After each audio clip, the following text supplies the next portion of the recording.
맞아요. 그래서 제가 하이닉스 얘기한 것도 쉽게 비유하자면은 아파트 부동산을 뭐 반포자이 그게 한 40억 하나요? 뭐 얼추. 일단 뭐 하여튼 아니, 40억까지 이제는 안 할 거예요. 예, 예. 아무튼 근데 그 반포자이가 한 25억 온 거야 지금. 맞아요. 근데 25억 오는데 내가 그거를 살 수 있어.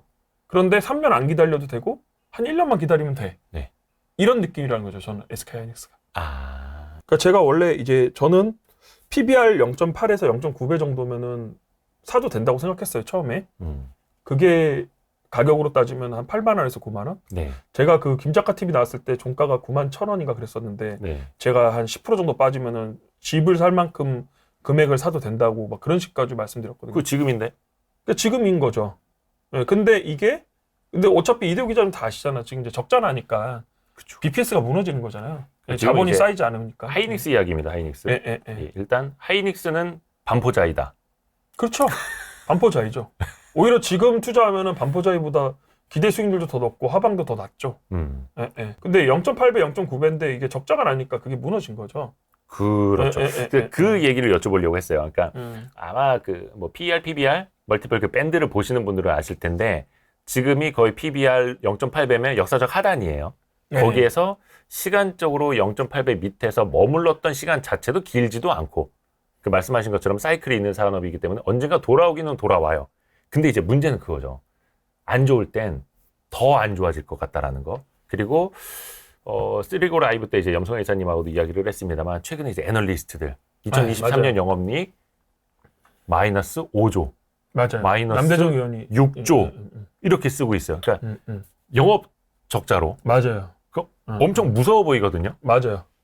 그러니까 이제 제일 마지막으로 이제 추정치 하향이 들어가는 거예요. 지금 네, 마지막 네, 네. 단계인 것 같은데 뭐 자신감이 없진 않아요. 저는 그냥 자신은 있어요. 그러니까 자신 있고 근데 단지 이제 요거 중간에 나오면 좀 제가 좀 불편하니까 그래서 그런 거고 저는 뭐 내년 하반기쯤 가면은 무난하게 올라갈 것 같습니다. 그리고 그 포트로 좀 얘기를 하면 네네네. 저는 이제 그 지금 그러니까 예를 들어서 하이닉스가 지금 처음에 노이즈가 생긴 게 중국 노이즈가 생겼잖아요. 중국. 네, 그러니까 장비 반입이나 뭐 이런 것들이 지금 중국 정부의 규제를 받으니까 그래서 그때부터 주가가 좀 내려왔는데 근데 어떻게 보면은 이거를 좀 더 이건 이제 일어난 현상이고 그러니까 이제 큰 노이즈는 맞거든요. 그러니까 네. 예를 들어서 어떤 소부장, 뭐 중소기업, 코스닥 중소기업이 중국에 증설을 했는데 중국 정부에서 이거 뭐 장비 반입이나 뭐 이런 여러 가지 통제를 했다. 그거는 리스크예요. 네, 그건 리스크인데 그 하이닉스기 때문에 그냥 노이즈로 끝나는 거고. 근데 제가 그때랑 좀 바뀐 거는 이제 그런 생각은 좀 들더라고. 그러니까 좀 뭐 물러섰다고 할 수도 있는데 처음에 김 작가 나왔을 때는 저는 전자보다 하이닉스가 월등히 업사이드가 높다고 생각했어요. 과거에도 계속 그랬으니까. 메모리 사이클에서는. 네. 그런데 지금도 하이닉스가 삼성전자보다 더 저는 업사이드 크다고 보는데 근데 그 격차가 좀 줄 수도 있겠다는 생각이 좀 들어요. 네, 그러니까 왜냐면 하이닉스가 좀 노이즈가 많이 생겼고 그 다음에 삼성은 좀 비메모리 쪽으로 좀 주목받을 수 있는 그런 여러 가지 여건들이 됐기 때문에 그래서 지금은 그때는 제가 하이닉스 100%인데 지금은 뭐 하이닉스 7, 뭐 삼성전자 3, 뭐 아니면 또는 하이닉스 6, 삼성전자 4 이렇게 사셔도 될 것 같아요. 네, 혹시나 마약이라는 게 있으니까 하이닉스 저는 괜찮은 자리 같아요. 근데 여기서 꼭 이게 바닥이다는 거는 모르겠고 주가상으로는 좀 더 떨어질 수도 있을 것 같은데 근데 뭐 그거는 아무도 몰라서 하나님 영역이라. 그렇죠. 주가 자체는. 예, 예. 그리고 조금 더 얘기를 해보면 이제 하이닉스 입장에서는 그러니까 삼성 같은 경우는 지금 투자를 하긴 하는데 어떻게 투자를 하는 거냐면 팹만 짓는다는 거잖아요. 팹은 일단 지어놓고 장비 반입은 천천히 하겠다는 거예요. 그래서 P3 짓고 있고 P4 짓고 있고 P5까지 연속으로 짓는 거잖아요. 근데 지금 하이닉스는 지금 다들 아시는 얘기니까 키옥시아랑 솔리다임 이쪽에서 지금 문제가 생기고 자금이 안 돌아가니까 팹도 안 하고 장비도 안 하고 다 스톱시킨 거잖아요. 근데 이게 디램 업황이 조금만 돌아오게 되면 하이닉스가 중국 리스크가 너무 크니까 한국에 투자를 안 할 수 없어요. 그러니까 지금 삼성은 여유가 되니까 지금 평택에도 하고 있고 미국에 지금 비메모리 하잖아요. 네. 테일러 하고 있죠. 지금 오스틴에 지어놓고 하고 있고 이렇게 하는데 하이닉스도 어차피 업황이 돌아오는 조금만 시그널만 보이면 원래 기업인들이나 경영자들이 그런 데 민감한 사람들이라 중국 공장에 이런 비중을 줄일 수밖에 없어요. 그러니까 이 얘기는 그러니까 오해를 하지 마시고 우시에 있는 공장이 지금 하이닉스 디램 생산량이 한 40-50% 되는데 거기 공장을 문 닫는다는 얘기가 아니고 그건 닫으면 말도 안 되는 거고 그냥 거기에 있는 것들을 한국으로 좀 옮길 수밖에 없어요. 특히 하이엔드 쪽. 네. 그러니까 뭐 EUV 쪽이나 뭐 이런 것들은. 그러면 업황만 조금만 돌아오면 일단 팹은 저는 무조건 지을 거라고 봐요. 지금 하이닉스가 M15 익스텐션만 짓고 있어요. M15 확장. 네네네. 확장 팹을 짓고 있는데 그 붙여서 짓고 있는데 거기만 하고 있는데 뭐 M17 정도가 공사가 바로 들어갈 수 있어요. 그러면 여기서 투자 아이디어 좀 생각해 보시면 이렇게 계속 팹을 짓게 되니까 반도체 인프라 쪽 회사들은 되게 괜찮죠. 만약에 되게 되면은 하이닉스까지 팹 짓게 되면은 근데 저는 이게 지금 되게 어려운 얘기가 되게 많이 나오고 막 되게 안 좋은 얘기가 많이 나오지만 어느 순간 업황 돌아서는 건 또 순식간이거든요.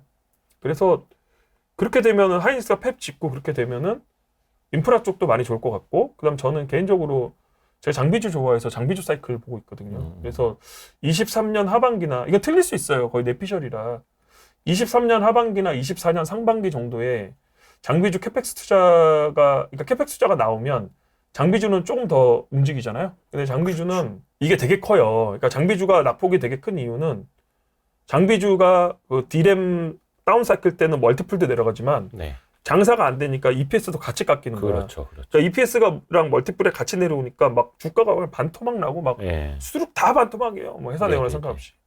근데 그게 캐펙스 사이클에 들어가게 되면은 멀티플부터 올라가기 시작하고 직접 내가 납품을 안 해도 멀티플로 올라가니까 거기서 EPS가 또 올라가고 이렇게 되니까 이게 되게 크거든요. 근데 그게 좀 어려우신 분들은 그러니까 미리 투자를 하든지 아니면 그게 어려우신 분들은 하이닉스 봐도 괜찮다 뭐 이런 생각이고 저는 내년은 뭐 좋게 봐요. 전 내년에 왜냐하면 제가 뭐 매크로를 잘 보고 막 그런 거는 전혀 아니고 근데 저는 이제 개인적으로 투자를 그래도 좀 오래 했으니까 이렇게 보면은 개별주 중에서 PER 5배 이하짜리도 많이 보이고 네. 그 다음에 또 한 해가 굉장히 안 좋으면 그 다음에는 보통 좋더라고요. 그 미중 무역 분쟁 할 때도 장이 되게 안 좋았지만 그 다음에는 되게 좋았거든요. 2019년에. 그래서 이게 저는 그 순환론 쪽 관점이라고 하잖아요. 그러니까 저는 그걸 믿고 있거든요. 그래서 저는 뭐 내년에 시스템 리스크가 올 것 같지 않아요. 그리고 지금 경기 침체도 되게 많이 반영됐다고 생각하고 있고요. 그래서 그러니까 요렇게 사이클을 타는데 이번 낙폭이 하락 사이클을 좀 깊게 탄 거지 딴 데보다.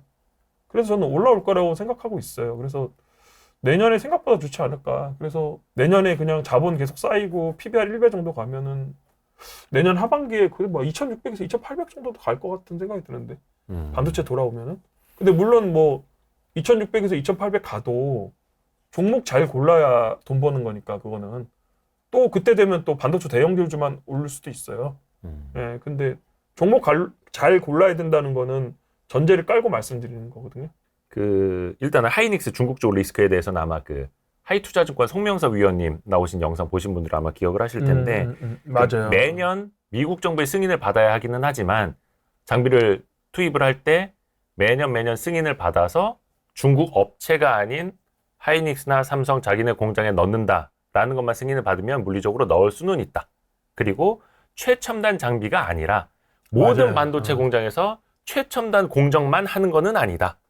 그래서 약간 더 선단 공정 쪽은 한국으로 하고 그러니까. 중국 쪽에다가는 약간 그거보다 좀 뒤떨어지는 것들을 넣어서 그쪽에서 양산을 할 수도 있는 거. 방법은 얼마든지 있다. 그래서 제가 말씀드린 게 얘네는 미국에 투자할 여력이 안 되니까 한국의 하이엔드를 해야만 되는 상황이에요. 네. 중국 리스크를 줄이기 위해서. 네네네. 그럼 뭐 갑자기 그러진 않겠지만 긴 시간을 두고 천천히 하겠죠. 그럼에도 불구하고 업황이 되게 생각보다 빨리 돌아오게 되면 그 투자를 안 할 수가 없거든요. 그거는. 요거는 그래서 우리 송명섭 위원님 나오신 영상 못 보신 분들은 저 꼭 봤어요. 추천드립니다. 제가 그래서 그거는 완전 앞부분엔 기초. 왜 좋더라고 내용이. 반도체 주가는 실적과 네, 반대로 맞아요. 가는지에 대한 이론부터 설명을 해주셔가지고. 잘하네. 그죠. 저 공부 많이 합니다 요즘에. 책도 많이 보고. 그래서 아니 예. 홍보를 잘한다고. 홍보? 연결해서. 조회수 좀 더 나오라고. 그래서 그 송명섭 위원님 영상 꼭 보시면 좋겠고 또 하나 아까 약간 그 순환론적 관점이라고 선진장님이 말씀해 주셨는데 그거는 허워드 막스 그 마켓 사이클의 법칙에 대해서 이현 투자자문 박성진 대표님하고 그것도 쉽게 풀어드린 게 있어요. 음. 왜 모든 게 사이클이 있는지 그 영상도 못 보신 분들은 꼭 보셔야 됩니다. 이거는 이게 그냥 진짜 조회수 올리라는 게 아니라 이런 기초 지식을 가지고 투자를 해야 된다는 거죠. 왜냐하면 많은 사람들이 지금 위기입니다. 경기 침체 옵니다 하면은 주식을 팔아야 되는 줄 알아요. 근데 이게 주식의 사이클과 경기의 사이클은 좀 다르지 맞아요. 않습니까? 네, 선반영이 이거를 되면 사람들에게 중요해요. 이해를 하도록 하는 데가 되게 오래 걸리더라고요. 그리고 여러분들 그 좀 주식 시작한 지 얼마 안 되셨으면 그냥 그 반도체가 2017년에 슈퍼 사이클이었다가 2018년에 되게 안 좋았어요. 그때 이제 하이닉스가 PR이 3배인데 주가 빠지고 그러면서 그때 기사 보시면 지금 기사 똑같아요. 그 단지 그 재고의 조 단위만 틀려. 지금 재고가 뭐 수십조 쌓였다 하잖아요. 그때 기사 보시면 재고가 몇 조고 그런 숫자만 다르고요. 기사 내용이 다 똑같아요. 재고가 엄청 쌓이고 뭐 반도체가 위기고 막 기사가 내용 다 똑같습니다. 그리고 내용 보시면 되고 아니면은 진짜 뭐 여러분들 저거 뭐야 그때 유튜브 같은 거 찾아보셔도 돼요. 예, 다 똑같은 얘기 하거든요. 그냥. 투명벽돌님께서 질문 주셨는데 만약 이거는 만약입니다. 하이닉스를 만약에 손절한다면 이런 뉴스가 나오면 이거는 손절해야 된다라는 게 혹시 있을까요? 라고 질문을 해주셨어요. 근데 그게 없어서 메리트 있는 건데 이거는 투자 아이디어가 훼손되는 아... 게 없을 것이다. 이게 왜냐하면은 최악의 경우에 중국 공산당이 하이닉스 우시 공장 뺏어가도 제가 보기엔 디램 가격 오를 것 같거든요. 근데 불나도 오르잖아. 그렇잖아요. 아이고 참. 그런 생각을 해봤거든요. 그 제가 또 하이닉스를 그때 많이 샀던 게 제가 그때 러시아랑 우크라이나랑 핵전쟁 얘기 나올 때 제가 오늘 그 저희 스터디원들하고 식사 같이 했잖아요. 네. 그때 애들한테 뭐라 그랬냐면 너 잘 봐라. 이거 핵전쟁 나온다고 치면은 전쟁 막바지라고 제가 그때 분명히 얘기를 했어요. 애들 비교적 초창기에. 그래서 제가 그 생각도 했거든요. 아 그러면 이게 핵전쟁이 나와도 내가 하이닉스를 가지고 있으면 반대 매매를 당할까 그 생각을 한 거거든. 근데 아무리 생각해도 핵전쟁이 나와도 여기서 30% 이상 주가가 반토막 빠질까 그 생각을 해봤는데 그 생각이 전혀 안 드는 거예요. 예? 아니, 그러니까 다른 종목이 마이너스 50% 빠질 때 얘는 20, 30% 빠진다고. 아. 예. 심지어 핵전쟁이 나도. 예.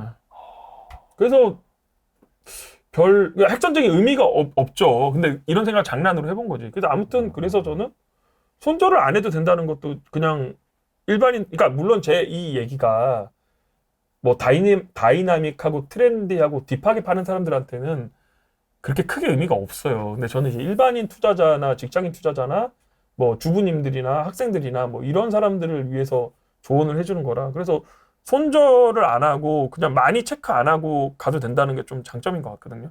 그러니까 사놓고 떨어질 때마다 분할 매수하고 그 대신에 저기 뭐지 뭐 계좌를 계속 열어보고 손절해야 말지 뭐. 근데 주가는 제가 모르겠어요. 지금 여기서는 제가 원래 김작가 TV 나왔을 때는 8만 원, 9만 원에서 이게 거의 왔다 갔다 하고 8만 원 밑으로 가기 쉽지 않겠다고 생각했지만 지금 이미 이제 북이 무너져서 적자가 나와서 그래서 여기서 좀 내려갈 수도 있겠다는 생각이 들지만 그럼에도 불구하고 내려갈 때마다 더 사야 될 것 같아요. 그 투명벽돌님이 한익 비중을 소부장으로 좀 옮기신 걸로 알고 있는데 어디 중심으로 보고 계신지요? 여쭤봐도 될까요? 역시나 장비? 근데 제가 보기에는 그냥 섞어서 하는 게 어떨까 싶어요. 그러니까 장비는 삼성향 장비 위주로 하고 하이닉스 투자 안 한다니까 굳이 뭐 하이닉스 장비 할 필요 없으니까. 그 다음에 뭐 우리 대중적으로 알려진 종목들 많잖아요. 소재 넣고 장비 넣고 IDM 넣고 뭐 그런 식으로 섞어서 하시면 되지 않을까요? 진짜 모르시면요. 그냥 반도체 ETF가 있습니다. 예, 반도체 ETF도 나쁘지 않습니다.